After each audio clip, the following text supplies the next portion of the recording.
Përshëndetje të dashur miq të Boom Sport, mirë se vini në episodin e 8 të podcastit ton, podcasti Korça Boom. Siç e shihni, jemi në studion ton zakonshme, por për ndryshe nga herët e tjera kur jam si zakonisht me Petrikën, këtë herë kam një koleg tjetër, një profesor do të thoya unë të gazetarisë sportive në Korçë. S'ka problem, si të doni. Të madhin Leonard Trebicka. Nardi, shumë faleminderit për prezencën sot në emision. Petrikën duhet të thënë që mos keni merak, do rikthehet javën e ardhshme në studio. E kemi thjesht dërguar me pushime për momentin, por që Nardi është një nga gazetarët më të vjetër, ka komentuar me qindra, mos them mbi 1000 ndeshje në radio. Ka mbuluar prej rreth 30 vitesh gjithë sportin korçar, jo vetëm futbollin, gjithë sportet e ndryshme, kështu që është kënaqësi dhe privilegj që të kem sot të ftuar në podcastin ton. Natyrisht edhe ti je pjesë e familjes, je edhe pjesë e Korça Boomit natyrisht. Brendon, përshëndetje në radhë të parë, përshëndetje të gjithë teleshikuesve.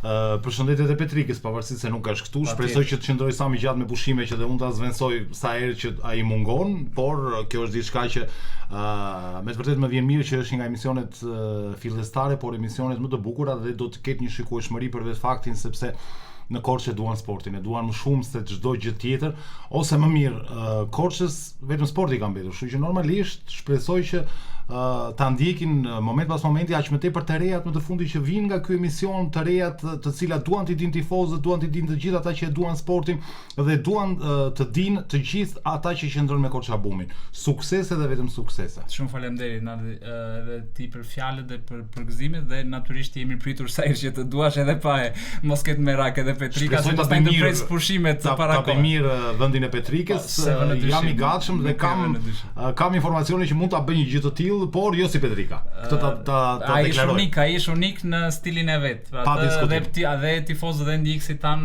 që na ndjekin janë shumë të kënaqur me Petrikën, pikërisht sepse ai është unik në mënyrën se si komenton dhe analizon, në mënyrën se si ai shpreh ato mendimet e tij në raport me sportin dhe futbollin në veçantë. Ju falenderojm të gjithëve ju natyrisht që na keni ndjekur deri tani në të gjitha këto 7 episode që kemi transmetuar në kanalin e YouTube-it. Ju bëjmë thirrje natyrisht të gjithëve që nuk janë bërë deri tani të bëjnë subscribe, mund të lini komentet, pyetjet, opinionet tuaja. Dhe si zakonisht ju e dini që kemi atë rubrikën e famshme të komenteve dhe pyetjeve nga publiku, në të cilën të gjithë mund të shprehni, mund të jepni pyetjet tua dhe ne do mundohemi t'ju japim përgjigje dhe i lexojmë episod pas episodi. Natyrisht do të falenderojmë gjithashtu edhe ata pa të cilët ky emision nuk do të ishte i mundur të realizohej, përveç ndjekësve tan natyrisht, të cilët sapo i falenderova, është Uji Pajko, uji i cili vjen nga shteti grek, mund ta gjeni të gjitha pikat e marketeve Shpar dhe Inteshpar, është Hotel Gërmenji, i cili ndodhet në rrugën kombëtare Ersekles Kovik, i cili na sjell edhe mjaltin Gërmenji që e kemi edhe sot prezent në studio, është Nik Optika, që është optika më e mirë në qytetin e Korçës, ndodhet në zonën pedonale, aty ku doktor Kreshniku ju mirëpret për gjitha kontrollet, vizitat, por edhe për gjithë syzet optike ose jo, për çdo gjë që ka të bëjë në raport me syt. E keni adresën e sa ku duhet shkoni në qytetin e Korçës. Kafe Elzak, gjithashtu kafja më e mirë në qytetin e Korçës, mund ta gjeni në të gjitha lokalet, por gjithashtu në dyqanin e tij pranë shkollës Temistokli Gërmenji në qytetin e Korçës. Kemi gjithashtu Fircom Electronics, që është një nga sponsorat më të rinj që është bashkuar emisionit ton, ndodhet në Bulevard Republika përballë bankës Credins, aty ku mund të gjeni të gjitha produktet elektronike ndryshme, që nga telefonat, kompjuterat, skuterat elektrik apo dhe pajisje të ndryshme, dhe gjithashtu i ofrojnë përveç pjesës së shitjes edhe servisin, pra bëjnë dhe pjesën e riparimit për gjithë ata që kanë nevojë. Kemi Ek Real Estate, që është agjencia më e madhe imobiliare në rajonin e Korçës, jo thjesht në qytetin e Korçës, që është zgjeruar së fundmi tashmë dhe në shtetin grek. Për gjithë ata që kanë nevojë për pjesën e lënies një pronë me qirash, shitblerjen apo procedura të tjera që kanë të bëjnë me kadastrin dhe jo vetëm, dhe për ekspertizën në këtë fushë, visi aty ju mirëpret, mund të kontaktoni, mund të ndiqni në rrjetet sociale për të gjithë ata që kanë nevojë në këtë pjesë. Nga ana tjetër kemi sponsori më të ri që është bashkuar emisionit ton tashmë, Earth Bar, një nga baret kafet më të njohura tashmë në qytetin e Korçës, ndodhet në zonën pedonale, në zonën këmbësore, sidomos për gjithë ata që janë fan sanardit të pjesës lëngjeve të frutave, për pjesën këtë detox, të pjesën bio, le të themi të ushqyerit të shëndetshëm apo të konsumuarit të produkteve të shëndetshme, mund të shkojnë tek Earth Bar dhe të zgjedhin dhe aty produktet e tyre. Dhe i fundit, por jo i fundit për garancia natyrisht, është edhe Greek Medical Center, që është qendra më e re laboratorike dhe diagnostikuese në qytetin e Korçës, ndodhet poshtë farmaci Menës në bulevardin Fanoli. aty mund të gjeni përveç pjesës së ekzaminimeve, gjithë paketës që ato i ofrojnë të analizave laboratorike, edhe takime me specialistë të ndryshëm, sidomos ata që vinë nga shteti grek, mund të kontaktoni në numrin e telefonit apo të ndiqni rrjetet sociale, qoftë në Instagram apo në Facebook, të Greek Medical Lab Center dhe mund të rezervoni takimin tuaj. Pra i falenderojmë të gjithë sponsorat për kohën që kanë bërë emisionin dhe Nardi tashmë kalojmë tek tema e parë. Duke ndaluar pak edhe tek sponsorat, kaq pak emisione, kaq shumë sponsora, me të vërtetë i bën mirë jo vetëm emisionit ton, por edhe misionit të cilët kanë këta për të bërë këtë emision, pra këta djem të shkëlqyer, për të ardhur tek ju me të gjitha rejat që ndodhin me SNB-u, me të gjitha rejat që ndodhin me sportin, pra është diçka që shumë pozitive. Sa më shumë të jeni, aq më shumë aktivitete do të kemi, aq më shumë emisione, aq më shumë tema të ndryshme mund të jenë në emision dhe i falenderoj përzemërsisht për të gjithë sponsorat. Atëre kalojmë tek ato dy ngjarje, le të do thonim, të javës, për të cilën dhe shikuesit dhe ndjekësit besoj se kanë interes. SNB-u ka luajtur gjatë kësaj periudhe 2 ndeshje miqësore që janë luajtur në aneksin e stadiumit SNB-ut. E para ndaj Kukësit të mërkurën e kaluar me rezultat 2-1, një fitore skuadrës korçare, dhe ditën e shtunën ndaj Panetolikos U19, skuadrës të rinjve të skuadrës greke që është pjesë e Superligës greke, një fitore e pastër 3-0, fitoria më e thellë deri tani e SNB-ut në ndeshjet miqësore. Dhe ku kemi parë gjithashtu përveç atyre ideve, skemave, taktikave që është përpjekur le të themi të implementojë në fushën e lojës trajneri Ahmada, kemi parë edhe disa ndryshime lojtarësh, lojtarë që vinë, lojtarë që ikin, lojtarë që janë në provë ose që ende le të themi nuk janë konfirmuar 100% nga SNB-u. Kështu që për të analizuar jo thjesht çfarë ndodhi në fushën e lojës, por edhe pjesën e merkatos do të diskutojmë tashmë në këtë pjesë të parë të emisionit. Nardi, ti si i ke ndjekur deri tani emisionet e SNB-ut? Dgjoj, jo se i kam ndjekur të gjitha, por unë jam mësuar me ciklin e ndeshjeve miqësore që ka bërë SNB-u, po thuajse të paktën këto dekadën e fundit dhe më gjerë, mund ta themi gjë të tillë, ose SNB-u në Europian dhe këtej, sepse ai quhet më shumë nga të gjithë, domethënë po ti flasësh tifozëve korçar për SNB-un, të thonë vetëm SNB-u i historisë i atyre viteve të lavdishme, kur që në vitin 2010, 2011 dhe në vazhdim, domethënë vazhdonte skuadra korçare për të ngritur dhe për të shkuar pikërisht atje ku arritëm edhe historinë. Mos harro të thuash që janë 5 miqësore deri tani. Pra deri në këtë moment SNB-u nuk ka zhvilluar 2 të fundit, por janë 5 miqësore ku 2 prej tyre janë me ekipe ndërkombëtare dhe pjesa tjetër vjen me një ekip të Superligës siç është Partizani, po ashtu dhe Besa dhe Kuksi janë 2 skuadra të kategorisë së parë. Pra kanë luajtur 5 miqësore, por duke ardhur pak tek nga skuadrat më të forta, do të thotë, sepse Struga ka qenë 2 ndeshje e para, kanë qenë shumë të forta, por nuk është se SNB-u ka ditur të zgjedhë në kuptimin e asaj, sepse largësia me qytetet e tjera që është zona e mesme e Shqipërisë, ku janë ekipe për të vërtetë cilësore për Superligën shqiptare, këto skuadra ka pasur në dispozicion SNB-u dhe bravo i qoftë stafit ka arritur të zgjedhë të sjellë Strugën në Korçë, të sjellë Partizanin, siç mund ta them, pavarësisht se ka luajtur në Pogradec dhe me radhë të tjera. Por nga këto 5 miqësore, 2 i ka humbur që në momentin e parë dhe 3 të tjera ka arritur të fitojë. Ne do të themi se çfarë ka fituar SNB-u, kundër kujt ka fituar SNB-u. Do të thoya një gjë, një sekret SNB-ut me të vërtetë të madh të Ardian Takajt, sepse po ta vësh re, po ti shikosh historinë e gjithë ndeshjeve miqësore, SNB-u vetëm ka humbur miqësore. Është e çuditshme. Madje çuditem si ka arritur të fitojë SNB-u. Ishte më mirë të humbisin miqësore sepse shpërthente më pas skuadra kur fillonte Superliga ose kur fillonin kampionatet që mund të skuadra tjetër ajo. Nuk do të thotë gjë miqësore. Miqësore ka humbur dhe Arsenali, miqësore humbi Parisi, miqësore humbi të tjera. Rezultati nuk është primar asnjë. Absolutisht. SNB-ut i interesojnë shumë miqësore, SNB-ut i interesojnë më shumë se asnjë skuadër tjetër sepse është një ekip pothuajse i ri dhe këto miqësore i vlerëson shumë trajneri Julian Amadaj së bashku me stafin dhe vlen për të gjithë lojtarët. Ne mund t'i analizojmë një nga një lojtar, por jo miqësore të cilat mund të kenë shënuar një gol, mund të kenë pësuar gola, pra edhe kemi pësuar dhe kemi shënuar, por kanë diku në ekuilibër. Deri diku në ekuilibër, domethënë kanë qenë statistikat e SNB-ut, por kjo fitore e fundit mu duk se mund të ishte një ekip, në fakt prisnin Panetolikosin ekipin e parë, por mbriti U19, por gjithsesi ka bërë mirë SNB-ut. Mos harroni se pavarëse luajti dhe fitoi 3-0, kemi luajtur me një ekip U19, por duhen miqësore të tilla, duhen miqësore të shënojnë, u prisja më shumë gola. Realisht prisja sulmi më shumë. Jo të shpërthente sulmi, por të liroheshin skuadrat korçare, pra skuadra korçare të liroheshe, sidomos pjesa e sulmit, por edhe të tjerë ku shënonte, të luanin, do thoja, lojtarët cilët nuk i dim se cilë, akoma si kemi mësuar emrat. Unë kam shumë të vështirë për shembull në momentin e parë për të njëjtën, sepse janë aq shumë lojtarë që vinë dhe ikin, do të vinë përsëri të tjerë, mos harroshin gjë të tillë. Do të diskutojmë. Po, dhe sigurisht kjo fitore e fundit 3-0 do të thotë që Snajbeu ka filluar të ngrihet pak. Po, dhe unë jam dakord në ty që sidomos ajo faza e parë pas datës 1 korrik që nisi faza përgatitore, është normale që ato 2-3 javë e para skuadra ka këmbët pak më të ngarkuara, është ngarkesa më e madhe fizike në stërvitje dhe pastaj gradualisht fillon edhe rikuperon, pra dhe lojtarët fillojnë njën më mirë me njëri tjetrin në fushë, se pak a shumë është krijuar një farë formacioni në 80% do thoja unë pak a shumë stabil tek skuadra dhe për ndeshjen e fundit më konkretisht për të informuar dhe gjithë ndjekësit ata që nuk patën mundësi të ishin në aneksin e stadiumit Skënderbeu për ta ndjekur ndeshjen, qoftë atë me Kuksin, qoftë edhe atë me Panetolikos. Skënderbeu kryesisht e ka nisur formacionin me Alia në port, me Vangelin dhe Shaqin nga krah. Vangelin pas për shkak të dëmtimit nuk luajti ndeshjen me Panetolikos dhe ka luajtur Kurti, është aktivizuar Kurti në vend të tij në mbrojtësi krahut të djathtë, në qendër Lagonidis dhe Leshi. Me Kuksin ka luajtur Seydou, ndërkohë debutoi më në fund francezi afruar në merkaton e verës nga skuadra kolçare. Ndërkohë që në ndeshjen me Panetolikos ka luajtur Leshi dhe ai një djalë i perspektivës dhe me Lagonidis po bën një dyshje shumë interesante në qendër të mbrojtjes. Në mesfush kemi patur ndryshime pasi fillimisht në ndeshjen me Kuksin ka luajtur Drame, Braga dhe Janaçi, kurse në ndeshjen e fundit u aktivizua Totre nga fillimi, pra vendin e Drames e ka marrë Totre dhe ishte Braga, Janaçi dhe Totre. Totre një lojtar me një CV goxha të pasur, të paktën tek Shkëndija unë e mbaj mend si nga lojtarët më të mirë që ka luajtur para 10 vitesh, më pas edhe kampion me Tiranën dhe është aktivizuar edhe me një seri klubesh të tjera.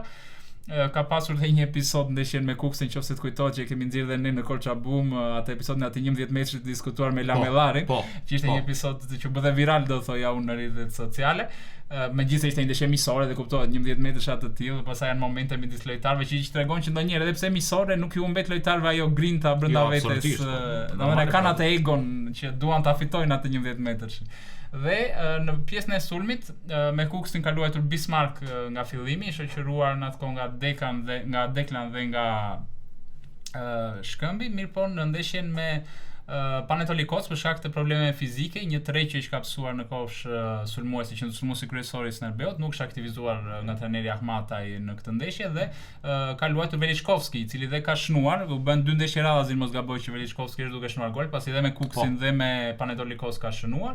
Një sulmues interesant maqedonas i 20 vjeçar, do thoja që është një sulmues që ka perspektivë, ka një farë le të them për vërtet moshës së re, ka trupin për të hyrë në dy luftime me mbrojtësit, deri diku ka dhe një farë shpejtësie, pra nuk është një sulmues nga këta nënçat klasik të ngathet le të themi. Është një sulmues që un kam përshtypjen do i sjell pikë të vlefshme gjatë sezonit Skënderbeut dhe në krah e sulmit këtë herë u aktivizua Diallo, i cili mungoi ndeshjen me Kuksin, u rikthye titullar në ndeshjen me Panetolikos. Unë e pash, megjithëse Petrika nuk e ka shumë qejf Diallon, unë të paktën Diallon ndeshjen e Panetolikos e pash pak më mirë, ishte në ngjitje në formë, ishte pak është e mira mos flasim me emra. Është e mira mos flasim me emra sepse pa diskutim që kampionati, po mos harro sot është data 11 gusht, pra është ditë e martë, ndërkohë që edhe 11 ditë kanë mbetur deri në start.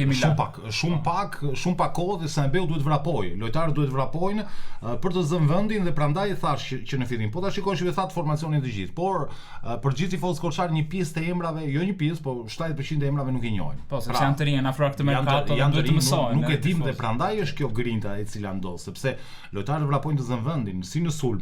Po shikosh mezin e fushës, po thuaj se është i riber, është i ardhmuar, po thuaj se i gjithë. Qendra e mbrojtjes është e gjitha e re. Vetëm krahët po thuaj se i kemi nga ata lojtarë që kemi, por gjithsesi edhe sulmi. Edhe sulmi, por presim Saleh Nasrin, i cili duhet të kthehet, po forma e tij, po do një muaj të kthehej në fushë, pas sa të vijë, sa të bëjë gjëra të tjera, pra çdo ndeshje vlen, çdo ditë që i ikën tashmë është në dëm të lojtarëve. Do thoya që nuk kanë kohë për të ndrejtur shumë, faza përgatore është drejt fundit dhe lojtarët duhet t'i japin, por mos harroni edhe një gjë tjetër. Gjithë përvoja time do thotë që Skënderbeu në vërtet do ta shkojmë pas 4 javëve të para. Po, për të mund ta them me bindje, pas 4 javëve të para do të shikojmë skuadrën e vërtet Korçare. Ndeshjet e para janë thjesht provë për të gjithë lojtarët, do të vazhdojë Amataj të ndrejë gjërat e tjera, por lojtarët pa diskutim këta që kanë ardhur në këto momente duhet të bashkohen me grupin dhe duhet të kenë të njëjtin ritëm me skuadrën, sepse mos harrosh që një lojtar të largohet dhe shumë, jo më pastaj të kemi shumë largime, kemi shumë afrime, pra gjithçka nga e parë. Ndryshon gjithçka. Mirë, në këtë momente do të kalojmë në një hapësirë shumë të shkurtër publicitare, do të falenderojmë miqtë tan, sponsorat që janë bashkuar këtij emisioni dhe do të rikthehemi përsëri pas pak sekondash. Earth Bar, në zemër të qytetit Korçës në bulevardin Shëngjexhi do të gjeni një bar kafe të shëndetshme për të kaluar momente të veçanta me miqtë apo familjen tuaj. Një ambient komod dhe mikpritës. Aty do të gjeni lëngje të freskëta frutash, bio, smoothie, kos me fruta, programe detox, kafe speciale dhe një shumëllojshmëri produkteve të tjera cilësore. Çdo gjë sipas dëshirës dhe zgjedhjes suaj. Mirëqenia juaj, kënaqësia jonë. Për më shumë informacione ose për delivery, mund të kontaktoni në numrin e telefonit ose në rrjetet sociale të Earth Bar Korç. Grip Club Medical Center, qendra mere mjekësore multidisiplinare në qendër të qytetit të Korçës, në bulevardin Franoli, prapa bankës Raiffeisen, poshtë farmaci Jimenez. Tek ne do të gjeni të gjithë kujdesin që ju nevojitet, përfitoni nga paketat tona, nga kontrollet rutinë deri tek shërbimet e avancuara diagnostikuese. Te Greek Medical Center do të gjeni një ambient komod dhe mikpritës, një staf profesional dhe të kualifikuar përfshir konsulta me mjek specialist të grek. Një laborator me teknologji moderne, diagnostikim të saktë, shërbim korrekt dhe të personalizuar për çdo pacient, sepse shëndeti nuk pret. Për më shumë informacione ose nëse doni të rezervoni një takim, mund të kontaktoni në numrin e telefonit ose në rrjetet sociale të Greek Lab Medical Center. Nik Optika, keni shqetësime me syt, dëshironi të bëni një kontroll apo të ndërroni syzet tuaja? Dëshironi markat më të reja dhe cilësore të syzeve të diellit apo optike për veten apo familjen tuaj? E keni zgjidhjen ideale. Ne ju rekomandojmë Nik Optika, dyqanin në zemër të qytetit të Korçës në bulevardin Shëngjexhi apo zonën pedonale. Nik Optika ju ofron vizita okulistike, lente kontakti, syze nga markat më të njohura, xhama Essilor dhe Divel me super garanci dhe cilësi. Nik Optika, dashuri me shikim të pastër. Për më shumë informacion apo nëse doni të rezervoni një takim, mund të kontaktoni në numrin e telefonit ose në rrjetet sociale. Mirë, jemi rikthyer tashmë në transmetim live, jemi me episodin e 8 të Korça Boom. Atëherë na qëndrojmë edhe paksa tek Skënderbeu, do të tham pak a shumë emrat le të themi lojtarë që janë duke aktivizuar, atëherë të themi disa dhe nga të rehat se përmendëm disa dëmtime që të informojmë dhe ndjekësit edhe shikuesit që pas ekzaminimeve mjekësore që janë bërë nga stafi mjekësor i Skënderbeut, rezonancës që kanë bërë ca lojtar, Kosta Vangjelit pritet të rikthehet këtë javë në stërvitje me skuadrën, pra ishte një dëmtim që ndërkohë me sa mora vesh ka shpëtuar fare për pak, domethënë sepse për një le të themi punë centimetrash mund të kishte qenë një dëmtim shumë i rëndë që mund të kishte rrezikuar dhe sezonin. Pra fatmirësisht Vangjeli ka shpëtuar nga një dëmtim shumë i rëndë pas ndeshjes me Kuksin. Bismarck edhe ai në dijenin time me të dhënat që ka stafi teknik dhe stafi mjekësor i skuadrës, edhe ai pritet të rikthehet këtë javë, pra nuk ka një dëmtim serioz, fatmirësisht që të jetë i gatshëm për debutimin javën e parë me Vllaznin. Dhe mbetet për të parë më pas rikthimi sa Lenasër, të paktën në informacionin tim, po ndaj me të gjithë ndjekësit e Korça Boom dhe të podcastit ton, do të rikthehet pas datës 17 gusht në qytetin e Korçës për shkak të arsye burokratike të vizës që kemi thënë. Dhe unë jam dakord me ty që në këto momente lojtari që sezonin e kaluar ishte golashnuesi numër 1, pra kryegolashnuesi i kategorisë parë dhe i lojtari më i shtrenjtë i Skënderbeut. Mos harrosh edhe këtë, vlera e Salinas Ri në transfermarket është lojtari më i shtrenjtë i skuadrës korçare. Lojtari që të gjithë mendonin se mund të bënte diferencë këtë sezon në Superligë, ndodh pikërisht kjo vjen i fundit dhe kjo është për të ardhur keq. Punë vizash si gjithmonë në Shqipëri, tek Skënderbeu, tek ekipet e tjera, jo do ta marr vizën tani, jo do ta marr më vonë. Dhe t'ja shpjegojmë edhe njerëzve pak të pjesën e vizës. Pra, duhet thënë që vitet e fundit në Shqipëri, megjithëse u bë ky sistemi domethënë online me Albanian, dhe sistemi i viza, pra nuk është se ka një procedurë specifike për futbollistë, jo thjesht të Skënderbeut, po të gjithë klubeve në të gjitha nivelet e futbollit shqiptar. Dhe çdo lloj sportisti detyrohet të aplikojë aty në atë lloj sistemi, atë kategori le të themi online, ku aplikojnë edhe gjithë ata që vinë në Shqipëri për arsye punësimi, për arsye emigrimi, bashkimi familjar, apo studimi, apo që marrin leje qëndrimi apo vizë le të themi për arsye turistike etj. Me radhë, kështu që në momentin kur ka një fluks të tillë, pasi duhet të thënë që vitet e fundit numri tuajve që po marrin leje qëndrimi dhe vizë në vendin ton ka arritur në disa dhjetra mira, pra është numri, kështu që kjo krijon dhe pastaj ngërçe, burokracitë etj. Me radhë, dhe fatkeqësisht Për mendimin tim, modest, aq nëse na dëgjojnë strukturat e Ministrisë së Jashtme apo të qeverisë për pjesën e sportit. Nuk na kanë dëgjuar, por ne themi atë me tonën. Ideja është që të paktën për pjesën e sportistëve, pra jo thjesht futbollistëve, por edhe në basketboll dhe volejboll, pra të gjithë sportistët të ketë ku diun një kategori aty më vete që të jetë një procedurë më e thjeshtuar, pasi nuk po bëhet fjalë për emigrantët të zakonshëm që vinë në vendin tonë, po bëhet fjalë për sportistë profesionistë që bëhet fjalë për Shqipërinë. Po ta zësh zemër, sepse Shqipëria gjithmonë kudo që të vesh ka probleme. Mos harroni edhe në Kupat e Europës ka qenë dinamën, mos gaboj që mungonin disa lojtarë që punë vizë. Lojtarët afrikanë, i kanë ndodhur edhe Skënderbeu diku në Europë, nëse kujton me Dente apo me disa lojtarë James, mos gaboj. Shumë janë ndjekur në momentin e fundit, edhe pse trajneri ka përgatitur informacionin, duhet të ndrojë gjithçka, pra nuk shere parë që Salina Sri është si emër, por lojtarë të tillë nuk vinë në sidomos lojtarëve afrikanë ju ndodh shpesh. Me sa mbaj mend në 15-20 vjet e fundit që dhe skuadrat tona kanë luajtur në Kupat e Europës, ju kanë ndodhur shpesh për fat keq problemi i tillë dokumentacioni. Mirë, kjo që për pjesën e dëmtimeve, ndërkohë Nardi qëndrojmë pak sa tek dëmtimet, pak desha të qëndrojë Bismarck. Nuk shere parë që Bismarck është i dëmtuar. Kjo është një përvojë shumë e madhe që ditën që ka ardhur Bismarck te Skënderbeu, po ta vësh re dhe po ti shikosh javë pas jave ka pasur shumë dëmtime. Pra, un kam një dyshim. Sepse mund të them që dhe Bismarck është një lojtar që më shumë është mësuar të dëmtojë se sa të jetë në fushën e lojës. Pavarësisht se Skënderbeu gjithmonë ja ka ngritur vlerat i lojtari dhe shumë kraj ka dhënë Bismarckut Skënderbeu. Kjo me këtë më vjen çudi me drejtues të klubit që aq e kanë përkrahur Bismarckun sa duhet kishte dhënë jo kaq, por shumë më shumë ndaj klubit, ndërsa Bismarck është përbler në këtë mënyrë, mund ta them Skënderbeut, ai mund të jetë i dëmtuar, por që pa diskutim që është një gjë e tillë, por që gjithmonë dëmtoj. Ka një problem, duhet ta zgjidh klubi. Ta them me djenin time me aq sa marr vesh nga mjekësia sportive dhe aq sa diun rreth mënyrës së dëmtimeve që ka Bismarck. Bismarck kur është afruar tek Skënderbeu, se Bismarck para Skënderbeut nuk ka pasur një karrierë të keqe, por ka pasur një dëmtim të rënd, pra kaputje të ligamentit kruçat anterior, pra të ACL-s së famshme që të gjithë besojnë ndjekësit e futbollit janë mësuar tashmë me këtë term.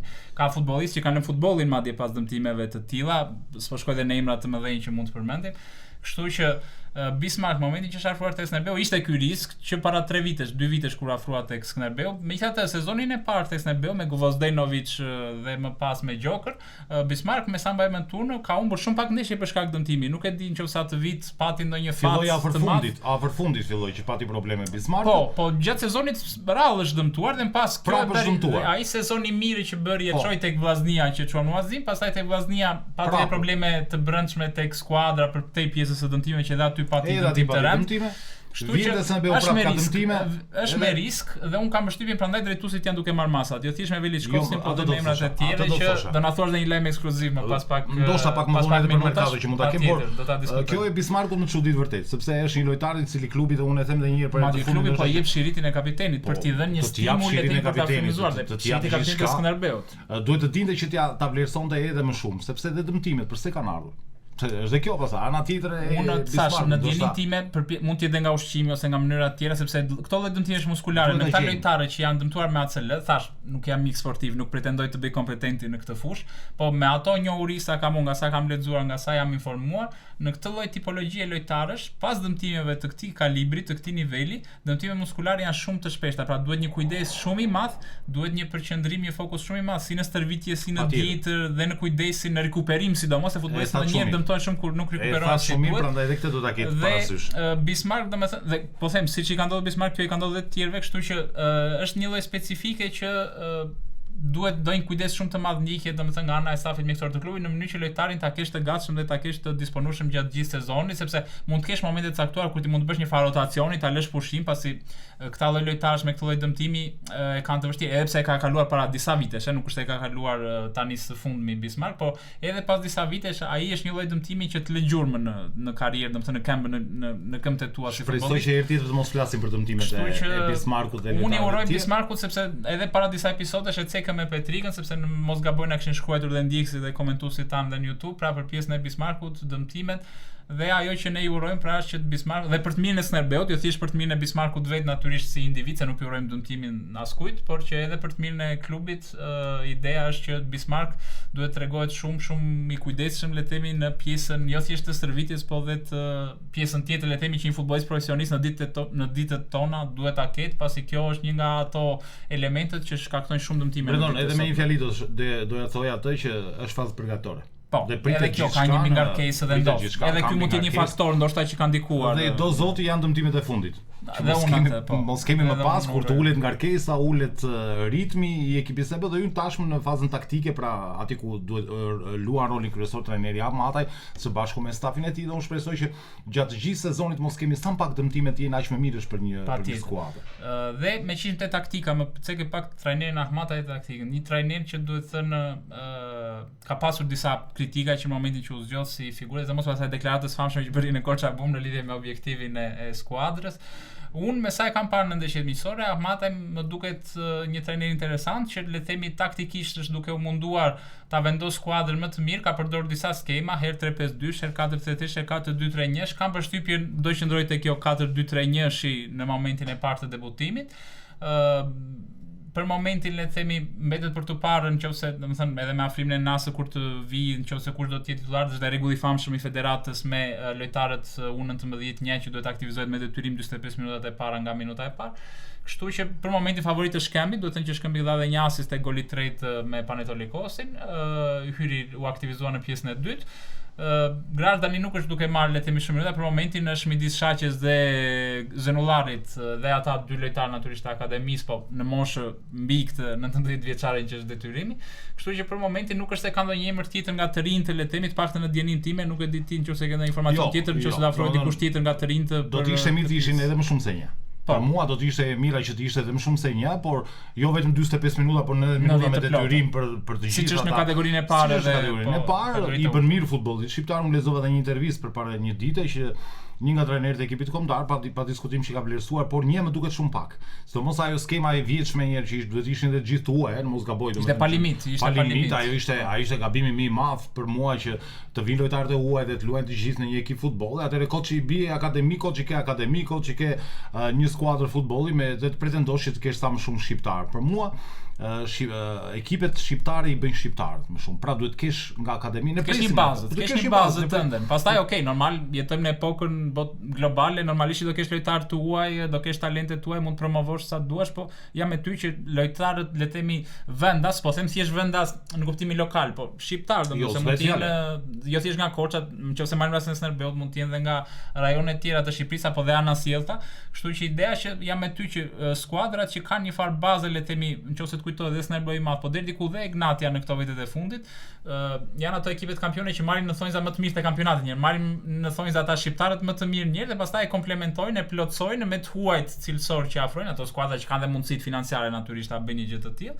Kështu që kjo lloj filozofie le të themi e ka dhënë provën që e ka dhënë që del me sukses, pra duke marrë shqiptarët më të mirë dhe i komplementuar me të huaj që vërtet bëjnë diferencën, ti ndërton një skuadër vërtet serioze që jo vetëm për titull kampion, po mund të synosh edhe në Kupat e Evropës. Edhe diçka doja thoja, sepse më ka bërë përshtypje si gazetar prej shumë vitesh, ndërkohë që në këtë moment që jemi në startin e Superligës shqiptare. Të gjithë prisin një SB të madh, të gjithë prisin një SB i cili do të jetë një skuadër pretendente, ishin përgatitur, po se mendoni që mbaronte dënimin dhe direkt do rikthehej në Korçë, ishin gati për një SB kampion, nuk e diskutonin. E kam dëgjuar, e kam ndier dhe unë. Dhe të gjithë më pyesin her pas here që në momentin që erdhi trajneri Amata, pse zgjodhën trajnerin Amata, si do dalim kampion ne, pse zgjodhëm këta futbollistë. Por më bën përshtypje një gjë. Asnjëherë tifozët korçar nuk duhet ta nënvlerësojnë presidentin Ardian Takaj. Është një nga presidentët më të vjetër në Shqipëri, është një nga presidentët më të suksesshëm në kampionatin shqiptar. Këtë e them me bindjen time më të plot, një trajner që ka futur në grupet e Europa League, një president i cili ka futur së bashku me Ilir Dajn apo emrat e tjerë, po i them të trajnerëve, ka futur skuadrën në Kupat e Evropës, në grupet e Europa League. Nuk është pak. Unë kam qendruar pranë Ardian Takaj. Tini të bindur të gjithë tifozët korçar. Ardian Takaj ka hyrë në lojë që në momentin e parë dhe nuk shkëputet kollaj një gjë të tillë. Ka një plan afatgjat. Po ta vëshëre, të gjithë ata lojtarë që po vinë po firmosin për 3 vjet e sipër. Nuk ka pasur traditë Skënderbeu. Nuk është pak të firmosësh për 3 vjet dhe sipër. Pra do të ketë lojtarë që do të qëndrojnë te Skënderbeu, do të ketë lojtarë që do të shiten nga Skënderbeu. Pra do të ketë një alternim të cilin e garantojnë se e bëjnë për të qëndruar jo në Superligë që nuk bëhet fjalë, sepse edhe mua më erdhi keq kur dëgjoj që SNB do të jetë për qëndrim në Superligë, nuk mund ta thotë një skuadër nuk e mora negativisht atë pjesë. Jo, për shkak mua s'më pëlqen gjë e tillë kur e deklaron që trajneri që ne do të luftojmë që të qëndrojmë në Super League. Për mua u tregua realist dhe kam diskutuar edhe me Petrikën, jam i bindur që ka shumë njerëz që mendojnë si Petrika dhe si ty në këtë aspekt. Sepse një futbollist i cili vjen te Snabel, thotë ne jemi një ekip i cili duhet të qëndrojmë në Super League. Si ta quash tash këtë lojtarin në mentalitetin e lojtarit një gjë e tillë? Në këtë aspekt po, mund të kesh një fakt të drejtë. Megjithatë, unë mendoj që skuadra duke qenë se vjen nga kategoria, domethënë në fushë nuk po luan thjesht emri, fanella, historia, ne po flasim për skuadrën reale, domethënë po të marrim vetëm pikpamjen sportive, po themi. Sportive, një skuadër që siç e the edhe ti, është ribër pothuajse në 70 më shumë minimumi po them 70 që nga stafi dhe deri tek lojtarët është pothuajse i ribër. Kështu që kanë mbetur Alia, Shaqi, Evangeli, Janaçi dhe Nasër që mund të rikthehet. Që po zëm pak këto emrat që janë kryesorë le të themi nga skuadra e kategorisë parë, është dhe Estrela, po Estrela për momentin vazhdon atë situatën e stërvitjes individuale, nuk aktivizohet. Unë mendoj që mund të largohet Estrela. Po, me shumë mundësi, atë duhet zgjej ata akordin me drejtues të klubit, e ende për të gjithë ata që pyesin ku është Estrela vazhdon të jetë lojtar që ndan mendje për të larguar nga ekipi është kohë që ta mbash. E di, ka kontratë, megjithatë janë këto çështje që duhet t'i zgjidhin drejtuesit e klubit me lojtarin. Ndërkohë, desha që të them vetëm këtë aspekt që pjesa që tha Ahmad është diçka realiste, domethënë ai është objektivi më minimal, një skuadër që vjen nga kategoria e parë dhe e ribër në mbi 80% të saj, nga pikpamja sportive, kushdo qoftë ajo skuadër, jo thjesht Skënderbeu, minimalja do jetë që të arrim atë kuotën e famshme të 40 pikëve që ti fillimisht matematikisht ta kesh mendjen e fjetur që nuk rrezikon asgjë. Ju mendoni që nuk ka diferencë në Super League? Ka diferenca ekipësh në Super League? Me përjashtim të 3-4 skuadrave, pjesa tjetër janë në një nivel. As 3-4 mund ta themi gjë e tillë, një ose dy mund ta bëjnë diferencën. Ndërkohë që pjesa tjetër pastaj pothuajse është e gjitha një. Jo, me atë dhe me ato 1 dhe 2 mund ta hash. Jo, nuk po them që edhe me ato 1-2 nuk mund ta Skënderbeu Egnatia, po e marrim të mirë qenë që Egnatia mund të jetë ndoshta skuadra më e mirë, jo ndoshta, po është skuadra më e mirë e kategorisë superiore. Dhe Skënderbeu mund dhe Laçi mund pra në futbollin shqiptar e dim që këto diferencat nuk janë aq të theksuara ose të paktën nuk janë aq sa kanë qenë dikur para 10 vitesh, para 15 vitesh kur ishte edhe Skënderbeu i madh. Ideja është që unë nuk po them që Skënderbeu ty demotivuar në fushë, ata lojtarët e rinj të mos e kuptojnë atë historinë peshën e Fannellës dhe jam i bindur që po ti pyesësh dhe drejtuesit e Skënderbeut, janë dakord që domos skuadra duhet ta tentojë atë zonën europiane. Mbajini shënim që Skënderbeu do të jetë surpriza e kësaj Super League.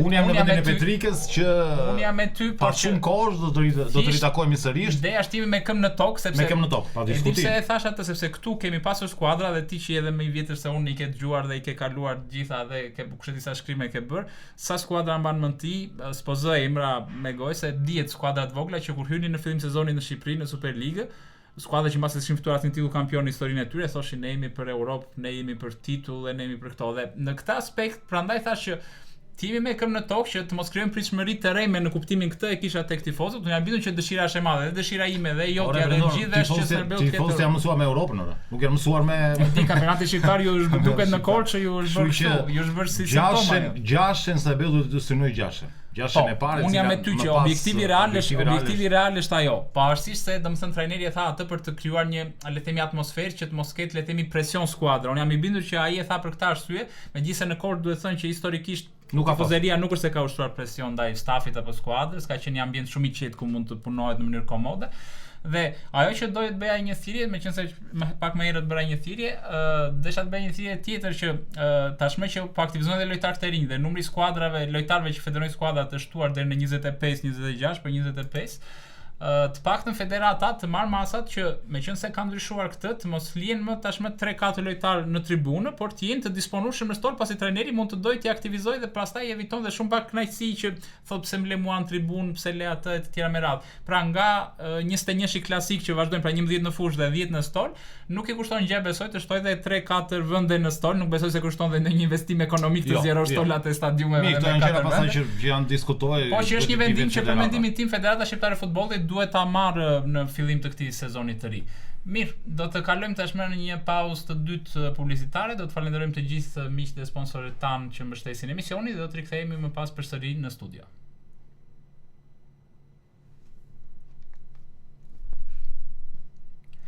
Mirë, jemi rikthyer përsëri në studio në këto momente. Atëherë Nardi, folëm pak para se të kalojmë te komentet e tifozëve, dua të flasim pak për Mercaton. Mercatoja, siç e dim, pra vazhdon të jetë për mua nga ajo eksperjenca që kam pasur edhe më parë, do të jetë deri ditën e fundit. Mercato Skënderbeu asnjëherë nuk e mbyll. është diçka e çuditshme. Përgjigjëstrojmë dhe ca lajme që dolën që para 2 javësh në mos gaboj që thanë Skënderbeu e ka mbyllur merkaton, që unë e kam përgjigjëstruar, po që nuk bëhet mirë. Jam i lumtur që e përgjigjëstron. E kam thënë shumë herë përpara shumë vitesh tek Skënderbeu që e ka mbyllur merkaton dhe në sekondën e fundit ka ardhur lojtari i fundit. Kjo është e çuditshme sepse asnjëherë merkatoi nuk është mbyllur. Mund të ndodhë një çudi, mund të dëmtojnë 2 lojtarë me njëherë. Mund të ketë probleme shumë të mëdha dhe përsëri do të futen në merkato Skënderbeu. Kështu që asnjëherë nuk është mbyllur. Lajmi i dieshëm i Koçabumit ka qenë pa diskutim nga ekskluzivitetet e portalit Koçabum, është pikërisht ai lojtari i cili erdhi në Korçë. Skënderbeu luajti misionin e fundit me Panetolikos, fitoi 3-0. Kapitenin në fakt nuk e mbaj mend se cili është, ka qenë një lojtar shqiptar me origjinë shqiptare, ndërkohë që me kombëtaren e Shqipërisë, me kombëtaren e moshave, ndërkohë që David Hoxha është qendërsulmuesi i skuadrës koçare. Kjo do thotë ajo pak e cila folën përpara ose në fillim të emisionit ku thej që Bismarck duhet marr masa edhe për Bismarckun dhe duket se e ka marr masat Skënderbeu. I ka marr masat dhe David Hoxha është nga lojtarët e perspektivës tek skuadra koçare. Pra vjen si lojtar për të shpërthyer dhe për të pa diskutim me këtë fanel pse jo mund të shitet një ditë nga ekipi i Skënderbeut nëse ai bën një prezantim fantastik. Të shohim David Hoxhën në momentin që do të mbrijë në Korçë dhe më pas çfarë do të bëjë tek ekipi i Skënderbeut. Më vjen çudi me këtë gjë tjetër është të mbushur merkatoja në vitin e parë sulmit. Po shikosh ka shumë emra. Ka disa emra të cilat të bëjnë përshtypje, por duket sikur Skënderbeu do të luajë me 3 lojtarë në sulm dhe sigurisht që sa më shumë të kesh aq më mirë është. Sepse ka kartona, ka dëmtime, ka situata të parashikuara. Dhe një skuadër sa më shumë të ketë konkurrencë, aq më shumë e ngre nivelin. Aq më tepër që David Hoxha është i datlinjës 2007, pra është një lojtar i ri, një lojtar i perspektivës dhe një talent kushtin e federatës dhe sigurisht i vlen skuadrës, ndoshta edhe për të arritur si pjesë e Rashicës, kur ishte Emir Rashica, një nga lojtarët i cili mbriti Skënderbeu pa shumë emër fare dhe tashmë Rashica i panjohur fare dhe e dim se kush është tashmë sot Emir Rashica. Dhe jo vetëm, kanë ardhur shumë talente të tjerë. Por pas këtij lojtari do të kemi edhe të tjerë. Mos u habisni që kishim 2 lojtarë.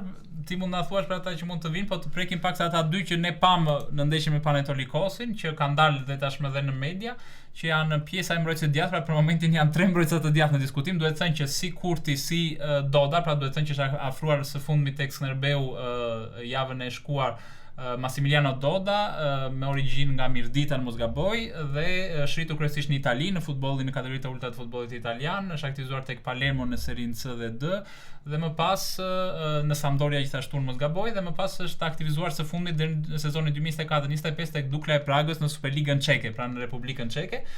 Vjen pas një periudhe në mos gaboj dëmtimi dhe mungesa aktivizimi dhe rikthehet tashmë tek Skënderbeu, ka qenë edhe disa ndeshje, 2-3 ndeshje mos gaboj me kombëtarin U21 të Shqipërisë. Dhe do të jetë midis Kurtit, do të thënë që ai lojtari spanjoll Noah Rodriguez që ishte ndeshjen me Besën mos gaboj, që ishte edhe ai një mbrojtës i djathtë, një djalë i talentuar 17 vjeçar, për momentin të paktën unë di që është larguar, nuk e di nëse mund të kemi ndonjë pak. Do të ketë ardhje të tjera, do të ketë largime të tjera, pra janë këta nuk është lojtarë që s'kan firmosur, pra s'kan firmosur. Ideja është që themi të gjithë ndjekësve dhe tifozëve që janë duke na ndjekur, pra që janë lojtarë që janë në farë mënyrë, s'po them në provë, por që le të them janë duke testuar se kush mund të jetë më i vlefshëm që mund të shërbejë Skënderbeut në sezonin e ri. Vlen do qëndroj, kjo është edhe pa diskutim, po bën mirë. Dhe janë lojtarë që mua të paktën në 2 ndeshje më janë dukur interesant që mund të kenë vlera për të qëndruar tek Skënderbeu dhe ai që ishte surpriza më e madhe ditën e shtunë me Panetolikosin ishte një lojtar që e kishin patur rival në mesjavë dhe tashmë ndërkohë që Kuksi ishte duke luajtur misore në Maliq, është afrimi një nga lojtarëve brazilianë që u afruan muajin janar te Kuksi, janë një nga ata lojtarë që të paktën në këndvështrimin tim bën diferencën që i siguruan atë mbijetesën Kuksin, edhe pse në ndeshjen e famshme shtesë që pati në play-out. Ishte Wallison në mos gaboj dhe një lojtar sulmues, domethënë sulmues krau me sulmor sulmues, pra është një lojtar që mund të bëjë disa pozicione. E ka parë Skënderbeu përpara lojtar, është një lojtar që un kam përshtypjen edhe ai hyn edhe në këtë pjesën në mos gaboj. Kuksi kërkonte shifra shumë dha pasi ka pasur interes për 2-3 lojtar brazilianë që kishte Kuksi në dienin time në fillim të merkatos së verës.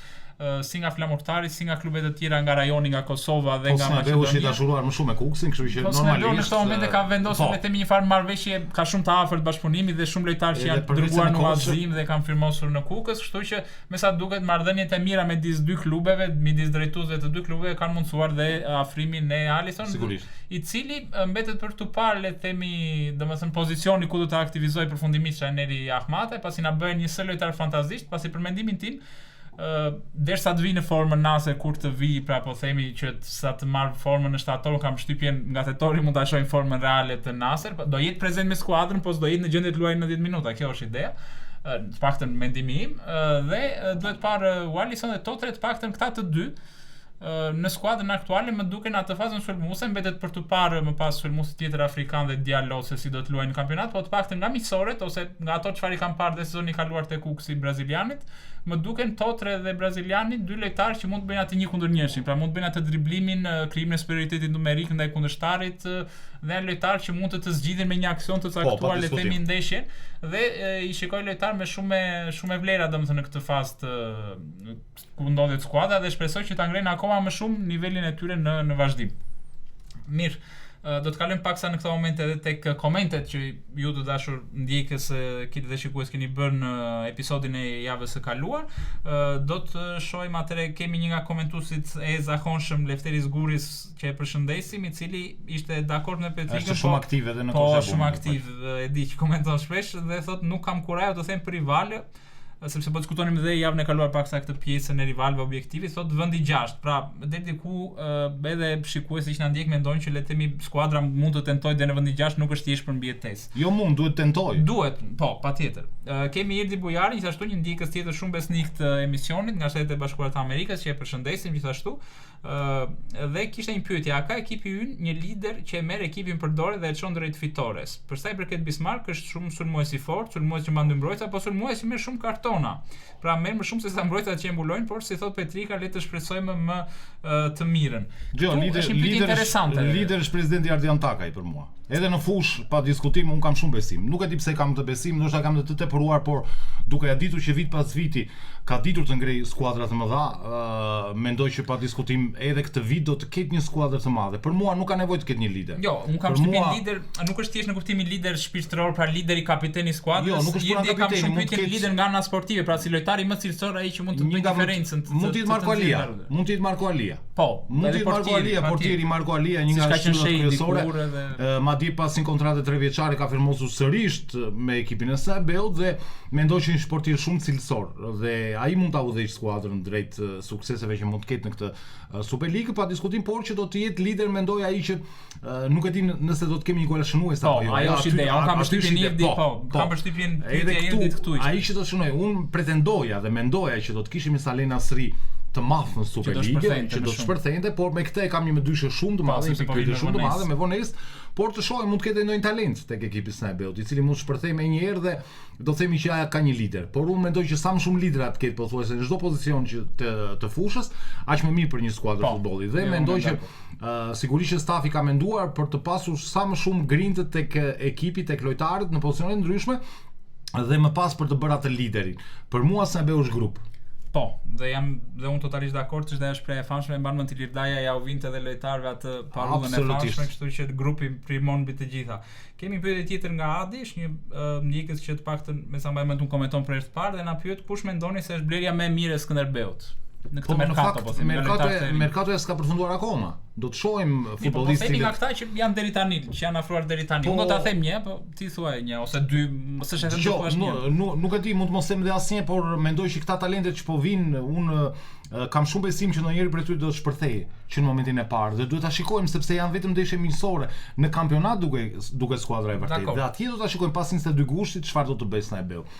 Unë, nëse mund të jap opinionin tim, për mendimin tim, dy të paktën, s'po them një, po dy të paktën që unë mendoj që deri tani janë në afrimet më të mira të Skënderbeut, të paktën që edhe ndeshje miqësore kanë bërë paraqitje të mira, janë Lagonidis, qendërmbrojtësi grek, jo se Leshi apo të tjerë kanë bërë paraqitje, por Lagonidis ka rënë në sy edhe për pjesën e golashnuesit, jo thjesht për qendërmbrojtësin, dhe Drame, është një emër që kam përshtypjen shumë mesushori francez që është afruar, domethënë që në ndeshjen me Partizanin.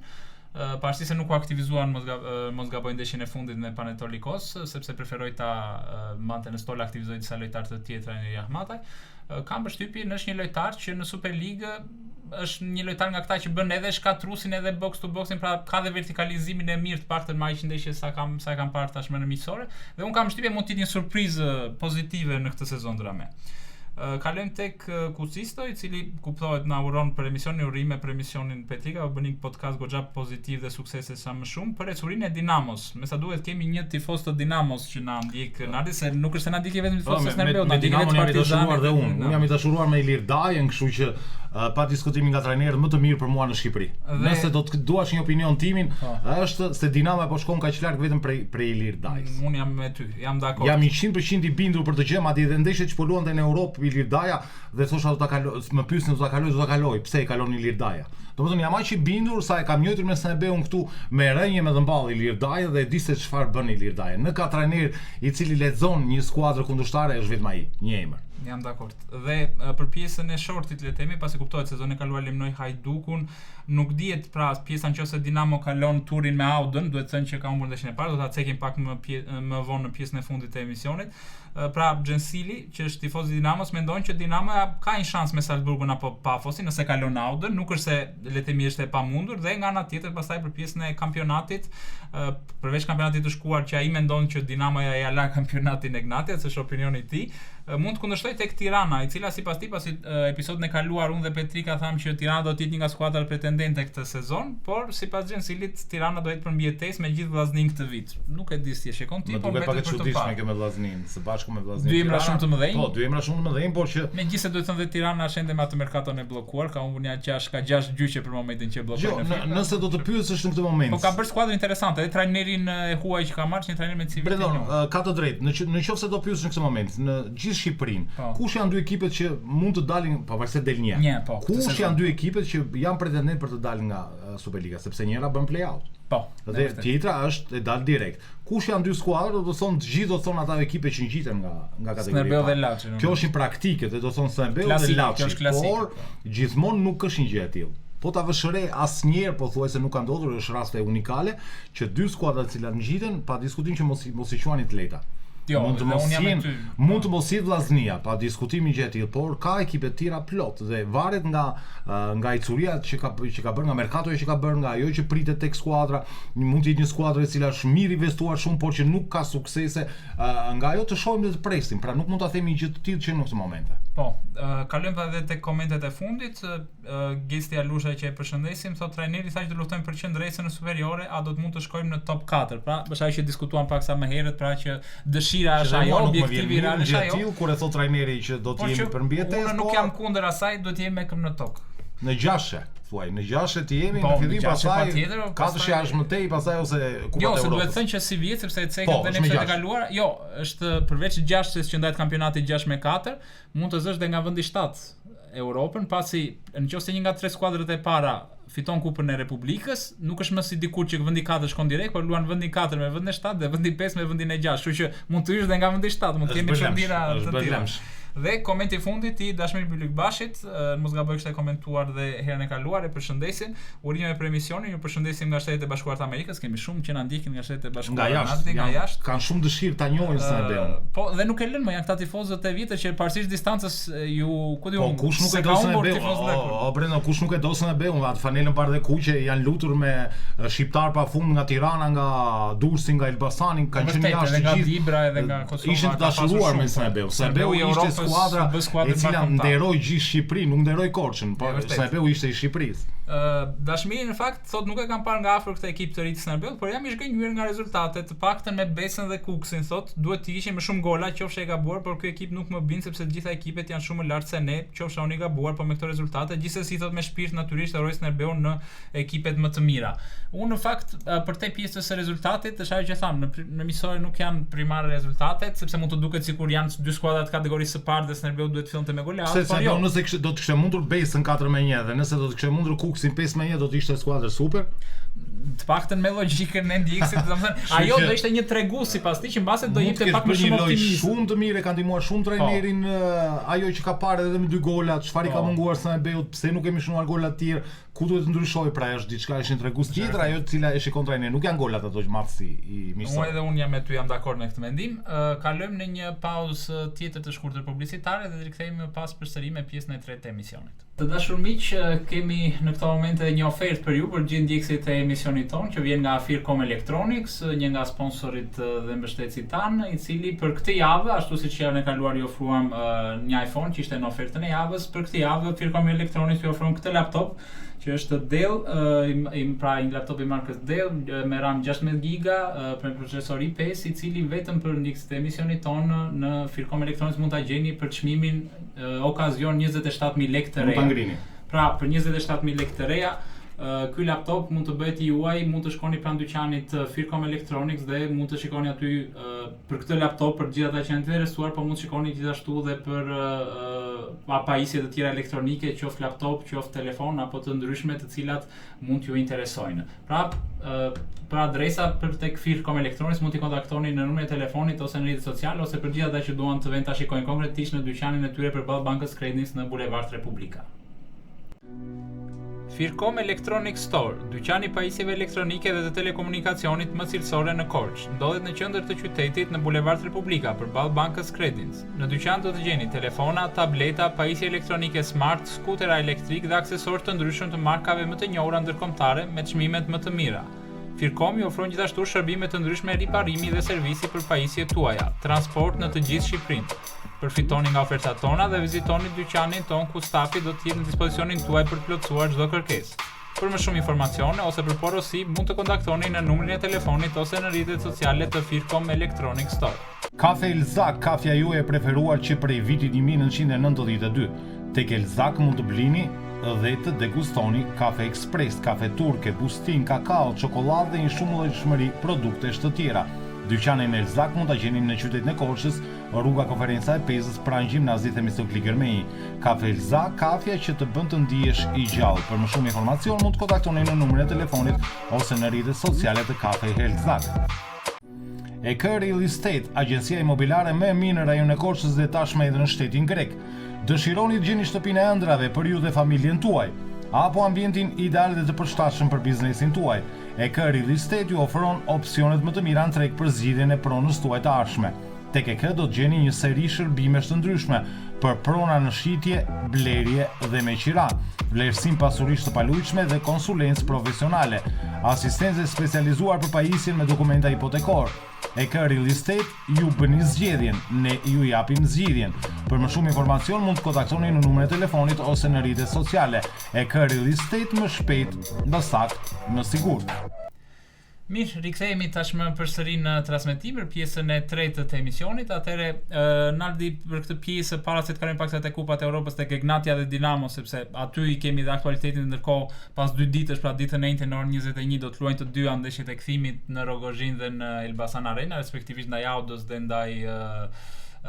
ndaj Shamrock Rovers, ekipit irlandez. Qëndrojmë paksa dhe tek Juglindja pasi e zauruam pjesën e Skënderbeut, qëndrojmë paksa edhe tek ekipi Pogradecit, se është dhe rivali i radhës i Skënderbeut në miqësore, pra ditën e mërkurë në orën 18 në stadionin e Pogradecit do të luhet një miqësore derbi Juglindjes Pogradeci-Skënderbeu. Si e ke parë Pogradecin këtë sezon, le të themi, me përgatitjet, me afrimet që ka bërë, do të thënë që ka afruar të fundit Çinedu, ka bler kartonin nga skuadra e Besës, një nga skuadrat e rralla në Shqipëri që blejnë karton. Ka afruar gjithashtu Jorgo Meksin, një ish të Skënderbeut, edhe ai një lojtar i larguar nga Dinamo. Ka bërë dhe disa afrime të tjera, ka pasur dhe largime natyrisht shumë nga skuadra. Si të duket Pogradeci në këto një muaj pak a shumë stërvitje? Nëse ka një të tretë vërtet është kjo. Është sezoni i Pogradecit. Mendoj që në kategorinë e parë sezoni është vetëm i Pogradecit, mendoj përpara fillimit. Kështu ke menduar dhe përpara 2 vitesh të tjera ose përpara 3 sezonesh, mund ta them gjë të tillë, nuk ndodhi një gjë të zhgënjeu një Pogradec dhe një Shqipëri të tërë. Tashmë Pogradec zhgënjeu edhe vjet. Nuk ishte si ndodhte ndryshe, se Beut nuk mund t'ia kalonte, ndërkohë që ndeshja direkte me Laçin e ndau. Ndeshja direkt plus që Pogradeci fali shumë pothuajse gjatë gjithë sezonit dhe nuk mund të pretendonte në momentin e fundit. Ndërkohë që ky është viti i Pogradecit. Mendoj që ka bërë një merkato të shkëlqyer, ndoshta kanë vënë mend nga ato gabimet që kanë bërë në 2 sezone më përpara, ka afruar lojtar me shumë eksperiencë, por nëse do të di trajneri ti mbledh dhe ti vendos të gjithë atje ku duhen këta lojtar, mendoj që Pogradeci nuk duhet të ketë rival asnjë në kategorinë e parë, pavarësisht emrave të tjerë. Dhe Pogradeci në ka vit që duhet të futet është ky. Nëse s'është dhe ky vit, atëherë Pogradeci për mua nuk duhet të ekzistojë më. Jo, nuk duhet të ekzistojë më në kuptimin. Jo, më fal. E kam fjalën, domethënë nuk duhet të jetë më pasaj pretendent më mirë qëndrojë një skuadër në kategorinë e parë dhe të vazhdojë punën e vet, por Pogradeci ky është viti sepse ka bërë investime shumë të mëdha. Ka bërë investime shumë të mëdha. Gjyna presidenti dhe presidenca ka hedhur paranë në dynjas në Pogradeci dhe nuk kanë arritur të marrin asgjë. Çfarë ka ndodhur deri në këtë moment? Absolutisht asgjë. Dhe do të ishte të vështirë dhe si vit Flamurtari, Bylis, Beslidhja, Besa. Me Flamurtarin jemi ngopur.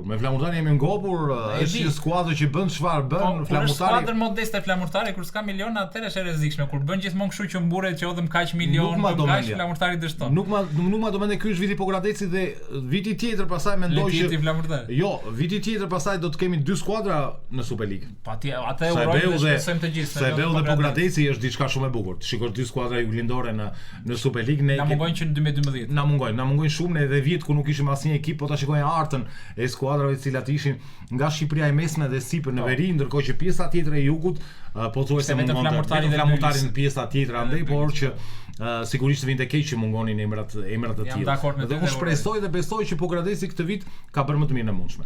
Edhe unë shpresoj që duhet qenë se ngjiten 3 skuadra të kemi mundësi. Mirë, qëndrojmë paksa tek Kupat e Europës, pra ditën e njëjtë vime pas 2 humbjesh duhet thënë. Egnatia pas një humbje 3-1, një humbje me Shamrock Rovers do thoja unë pas një pjesë të parë deri diku të ekuilibruar, ai 11 metrash naiv do thoja unë i shkaktuar nga Gruda që akordua nga gjyqtari dhe pas po Gruda që fiton 11 metrin në thonjë ta shlyen gabimin dhe ajo që më bën përshtypje tek Egnatia. Pavarësisht se e shnoi me goditjen e dytë Hajme, humbi 11 metrash. Fatmirësisht portieri nuk e kushtoi si duhet dhe pas Hajme e shënoi. Por nuk e di çfarë kanë këta te Ignatias me këto 11 metrash atë se po i ndrojnë në tër lojtarët dhe ku diun, po ju mbasin do kenë problem psikologjik. Janë dy ekipet e fundit ose të fundit të mojkanëve në Europë. Në Shqipëri kanë mbetur vetëm 2 skuadra tashmë për të na nderuar apo jo. Ignatia mendoj që vetëm 1% mund të ketë shans. Një gjë të tillë, pavarësisht 3-1 është apo thuajse i mbyllur, nuk luan me ekipet e Superligës shqiptare dhe vajtën në Rogozhin dhe tashmë ke mundësi ti që ta përmbysë. Fitosh me 3 gola diferencë. Është shumë e vështirë. Se dhe po vajti shkollë dhe po fitoi me 2 gola dha çojnë në shtesë. Halli shqiptar këta te Ignatias fitojnë në shtesë, po çon 11 metrash ata ka një skuadër shumë simpatike. Ignatia një Rogozhinë të vogël, ka arritur deri këtu, bravo i shohim që ka bërë shumë, jashtëzakonisht shumë, vit pas viti është në rritje dhe mendoj që është nga ekipet që ka dhënë tonin këto vitet e fundit Superligës shqiptare. Është vetëm ekip Nardi që ka përsëritur në limit, kuptohet, ato sukseset e Snerbeut, pra i vetmi ekip që nga koha e Snerbeut që fitoi 2 radhazi, e ka fituar 3 radhazi, po i vetmi ekip që përsëriti titullin kampion, pasi që nga koha e Snerbeut të art, asnjë skuadër nuk e kishte përsëritur titullin kampion. Për mua bravo i qoftë Ignatias deri në këtë moment. Unë edhe mund të them që besoj që gjë e tillë mund të ndodhë një mrekulli, por do të jetë mrekulli nëse ndodh që Ignatia të kualifikohet, e ka shumë të vështirë në kalimin më tej. Mua më bëni përshtypje portieri Dajsinani se kemi patur edhe tek Snerbeu në daljet në ajër ato 2 golat e psuar në goditje standarde, nuk e di, po trajneri Dede duhet punoj shumë me atë pjesë. Varet nga niveli i ekipit kundërshtar, se tashmë rritet vështirësia, nuk është më ishin 2 gabime që ishin më shumë për fajin e portierit sesa më shumë për të nivelit të skuadrës irlandeze. Megjithëse skuadra irlandeze pas golit të tretë ka humbur 2-3 raste pastaj flagrante që dhe mund ta kishte bërë me goleadën dhe ishin. Gjithsesi bravo Ignatias. Për mendimin tim ka akoma ti the 1%, unë do të them pak më shumë se 1, po ta shohim ditën e njëjtë në ekran dhe nga ana tjetër Dinamo një humbje surprizës do thosha unë, pavarësisht se Auda eliminoi Steaua e Bukureshtit, një emër të madh po që vitet e fundit ka një farënie në Europë. Një humbje 1-0, mbeti dhe me 10 lojtar pas largimit me 2 kartona të përndrejtës nga gjyqtari spanjoll. Përndrejtës në fakt është një lojtar që e ka vënë edhe një 2 ndeshje dhe me Astanën dhe në një ndeshje tjetër në Europë me Dinamo, që është një lojtar s'po them agresiv, po që ka grinte në kuptimin që në ndërhyrje është shumë shpesh në kontakt fizik dhe një herë tjetër ka rrezikuar shumë në kartonin dhe nëse kampionat shqiptar ndonjëherë të tolerojnë gjyqtarët në Europë nuk të thonë. Edhe pse për mendimin tim atë ditë ai sulmuesi, ai lojtari Audës ishte deri diku simulim ajo, po që nëse mendimi. Nëse do të isha futur në emision përpara se të futesha do të kisha bërë një telefonat i Lirdajn. Ka bërë një gabim, nuk e kam telefonuar Lirdajn. Është e çuditshme. Di pse i them këtë? Sepse sa i luante Snerbeu kur ishte i Lirdaja e pyesa gjithmonë përpara ndeshjes, kalojmë apo jo? Më theshte po, kalonim, më theshte jo, nuk kalonim. E çuditshme. Ai trajneri është i bindur. I di të gjitha gjërat se sa vështirë ka ndonjë ekipi, sa të lehtë ka të mund ekipin kundërshtar. Është trajneri që lexon më shumë ekipin kundërshtar. Dhe në këto momente pra i Lirdaja e ka në dorë fatin e Dinamos. Mendoj që me pak kujdes Dinamo edhe mund të kalojë. Është rezultat që mund të është rezultat, shanset i ka 50-50%, pavarësisht jemi mundur 1-0, shanset i ka të mëdha Dinamo për të kaluar. Më tej do të ishte mrekullueshme nëse do të ndodhte një gjë e tillë të kalonte përsëriste suksesin e vitit kaluar. Nëse kalonte Dinamo, do të ishte merit e jashtëzakonshme Ilir Dajs. Patjetër. E askujt tjetri e ka thënë presidenti i ekipit Dinamo se Fergusoni Dinamo se thotë. Për të qeshur sa dhe 28 vjet i kanë mbetur Ilir Dajs tek Dinamoja, 2 vite i kanë ikur, ka dhe 28 të tjera. E merr me mend tashmë sa e duan Ilir Daj. Jo, po ka besim dhe për më tepër profesor Daja ka dalë nga ajo shkollë. E mbani mend Dinamo përpara përfundimit të Final Four-it, 4 të famshme ku ishte. E mbani mend Dinamo vend 4 e mbani, shikoni Dinamo se ku është. Është nga ekipet. Pati dhe largime, u largua Bregu, u larguan disa lojtarë të rëndësishëm, Nani, pati. Dinamo është ekipi i fundit i cili ka shanset më të mëdha për të qëndruar në Europë. Megjithatë, duhet të thënë që Ignatius nuk i mbaron aventura këtu, pra dhe në rast se eliminohet me Shamrock Rovers do të kalojë në turin play-off të Conference Ligës, pasi aktualisht është në turin e tretë Europa Ligës, do të ndeshë me çiftin Kups Craiova. Për momentin ndeshja e parë ka dalë 1-1, pra mbetet për të parë kush do të kalojë midis skuadrës finlandeze dhe rumune, kështu që Ignatius edhe nëse nuk e kalon Shamrockun, ju urojmë sukses në Conference League, që të paktën një skuadër ta thyej nga Shqipëria këtë barrierën, se kemi parë këto vite të fundit skuadra ku diun nga Luksemburgu, sa kanë dashur ta imitojnë sa e bëun e famshëm. Edhe nga Gibraltari që kanë hyrë në Conference League, jo, po them Conference League, pa Europa Ligën vështirë se përsërisi.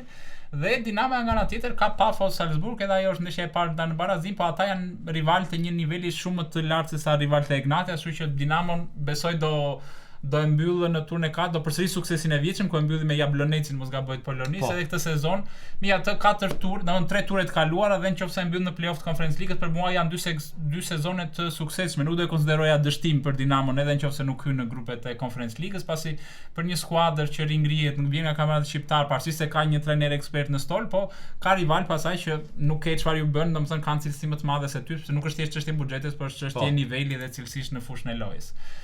Mirë.